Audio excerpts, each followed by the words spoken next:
Okay.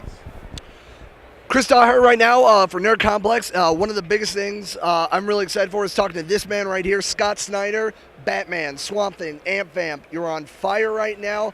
You know, I can't get enough of your stuff right now. Oh, thanks, man. That means a lot. I appreciate it. Now, you got Court of Owls coming up, Dead World with the Swamp Thing Animal Man crossover. What's going on with Amp Vamp right now for Vertigo? Well, we're doing in the main series. We're about to start this really big arc called The Blacklist, where it's going to bring back Skinner and Pearl basically as a team. So it's going to be really, really crazy. It takes place in Hollywood in the 50s. Yeah, so it brings everything back in terms of the locations and all the stuff that meant a lot to her, and a lot of the stuff that's been in the past that we sort of have buried between Skinner, Pearl, and Henry. So it's going to be our biggest and most epic arc, like without a doubt, starting at 28. And then in the summer, we're going to do a miniseries with Dustin Gwynn is doing the art called American Vampire: Lord of Nightmares, and it's going to be about the biggest, scariest, most badass vampire of all time.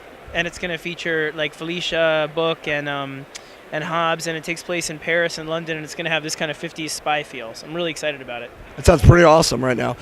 Batman, Court of Owls starting this month, I believe? Yeah, starting. Yeah, well, it does. It starts in number 8 of Batman and number 8 of Nightwing, and then next month in the number 9s, those are the issues across the board where it really sort of explodes. But Batman and Nightwing will have 2 issues of it, so it'll be an 8 and 9 of both those. So it will start this month in those. And the biggest thing coming out of Batman, other than your beautiful art and with Greg Capullo and everything, is the revelation of Nightwing was trying to be trained as a Talon before Bruce Wayne got him. Yes, that's true. That was our big, a big revelation in the story, and it's something that we were building towards from the first issue, where we were trying to sort of just play a little bit in the ending of Batman 1 and the ending of Nightwing 1 with this idea that, you know, the tension between them is something we want to explore, even though in a lot of ways, you know, picking Dick Grayson to be a Talon is sort of the worst choice you could possibly make, because he's such a good person that you know he'd fight against it. But at the same time, we just wanted to show in some ways that Bruce might see that and say, there are all these birds in Gotham, all the Robins, you know, the Birds of Prey, and I'm sort of in a lot of ways, like my family, me, I'm this kind of lone bat. And to make him feel more isolated, almost like even though he never was a Talon, there's this kind of, you know, there's this sort of secret history to Gotham that plays down from the Court of Owls that shaped a lot of their destinies and their presence. So in that way, we wanted to make them really scary in terms of their reach and the things that they've affected throughout history in the city. Swamp Thing, probably one of my favorite books. Alan Moore's Swamp Thing has been my biggest favorite comic, and Swamp Thing right now, you just revealed his brand new look, being the king of the green, and where did it all come from with Swamp Thing? Like, it's one of your favorites to work with. Oh, definitely. Swamp Thing was like a book that I like shouldn't have taken on for my scheduling. Like at that time, I had a lot on my plate, but when they say you can do Swamp Thing, and there's no way to say no to that. I mean, I had been like kind of around the edges of pushing a little bit, saying if you ever do a Swamp Thing series, I would love to try the character, just because same as me, I used to trace the Bernie Wrights and stuff back in the Len Wein days. I just saw Len actually walking around, and I always get like that, like chill, and I'm like, that's Len Wein. But same, the Alan Moore stuff, and then the later stuff too. I mean, Andy Diggle stuff and Josh's stuff, but.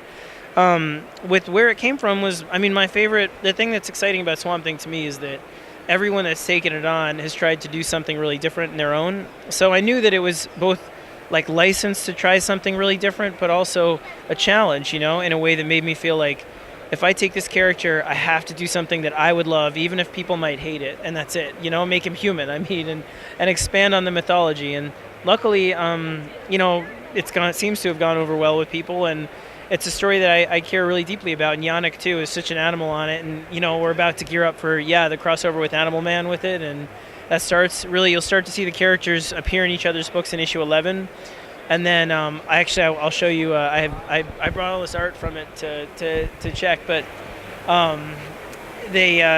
12 is where it really begins in earnest, and 13, you're off and running, so 11, 12, and 13 start looking for it, but 12 is really the kickoff. Well, being a big John Constantine fan, or Constantine, I don't know how to pronounce it. How do you pronounce it? I say Constantine, but I think Lemire sometimes says Constantine, so I don't know. He stewards the character in JLD, so I'm not sure. When are we going to see him pop back up into the Swamp Thing books? Well, you going to see him. I wanted to keep him out of Swamp Thing for a while, just because it's such a classic and wonderful relationship. But I also felt like it was important to sort of establish Alec on his own a little bit. But he's someone that's going to play a very big part in both Animal Man and Swamp Thing coming up. So I can say when it comes to the books crossing over, he has a very large role to play. And my last question, you were probably one of the nicest guys to interact with on Facebook and the Twitter and everything, but you write some of the darkest, twisted stuff I've ever read. Where does it all come from? I know I get that question. I always feel so guilty because it really is that way where I'll be hanging out with my kid and we'll be at a bouncy party. He's on the thing and I'm like, all right, why don't you go get a piece of cake? And while he's getting a piece of cake, all of a sudden something occurs to me and I'll be like, I'm gonna tear that baby's head off in Swamp Thing and put it on that vertebrae from that wolf, and then we're gonna cannibalize it. And I know it's I don't know. If I thought about it too long, I feel like I would actually be frightened of it. But I think it's mostly just that I love stories where characters get really scared. I've always loved horror movies since I was a kid, but my favorite horror is the horror where the hero really faces a monster that represents the things that he's most frightened about himself. Like in The Shining, for example, or something, where it's your dad, your dad could go crazy and try and kill you with an axe is terrifying, deeply and psychologically. And so with these characters, with these stories, it's not so much that I try and set out and write something that's just gory, creepy, but I try and do it in a way where the things that terrify the characters like Alec or Bruce or the characters in American Vampire deeply about themselves, the things they worry are true about themselves, come to life and then come there. And that makes for scary reading. And then the gore is just fun. Yannick is sort of I'm how about you create a death monster? And he's like, I'm going to put a lobster claw sticking out of its ear. And I'm like, great, go for it. Go to town, you crazy Frenchman. Well, I wish you the best in everything, and it's been fantastic reading your stuff, and I hope for more stuff from you. No, thanks, man. I'd love to come back on Nerd Complex anytime. It'd be fun. Appreciate it.